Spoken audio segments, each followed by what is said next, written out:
અમરેલી જિલ્લાના વડિયા ખાતે આમ આદમી પાર્ટીના નેતા ઈશુનદાન ગઢવીએ વડિયાથી રાજકોટ જતા માર્ગની મુલાકાત લીધી। છેલ્લા 15 વર્ષથી આ માર્ગ ખરાબ હાલતમાં છે।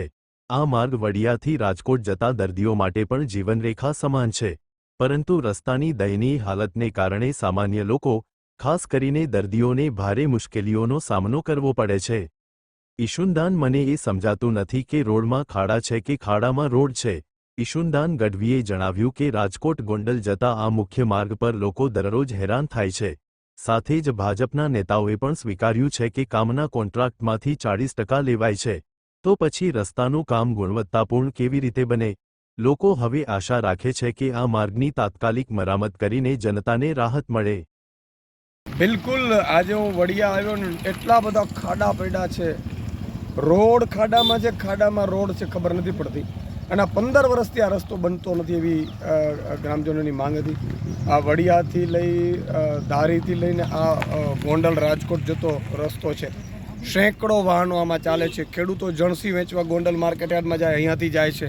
તમામ વાહનોને ખૂબ નુકસાન થઈ રહ્યું છે, લોકોને ખૂબ નુકસાન થઈ રહ્યું છે, લોકોની કમરોની તકલીફો વધી ગઈ છે। ત્યારે મેં આજે આ રોડ રસ્તાની મુલાકાત લીધી છે। ખરેખર માયકાંગલા નેતા કહેવાય ભાજપના, કે જે આ રસ્તા નથી બનાવી શકતા।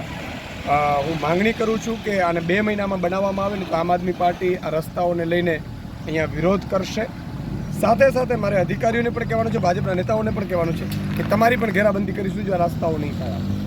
અને આમ આદમી પાર્ટી હેલ્મેટ, અત્યારે ભાજપે એવું નક્કી કર્યું છે કે ખેડૂતોના ખાતામાં અથવા તો ખિસ્સામાં 500 1000 રૂપિયા હજી રોકડા ક્યાંક છે, એટલે એણે હેલ્મેટમાં દંડ ફટકારવીને એમાંથી ખિસ્સામાંથી કાઢવાનું નક્કી કર્યું છે। રોડ રસ્તા આપવા નથી, ટોલ ઉઘરાવે છે, છતાંય રસ્તા સારા આપવા નથી, અને છતાંય તમારે હેલ્મેટના નામે લૂંટ ચલાવવી છે।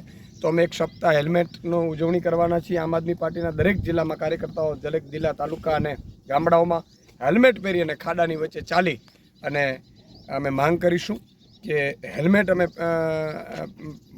પછી કરીશું, પણ પહેલાં ખાડા અમને પુરાવી દો।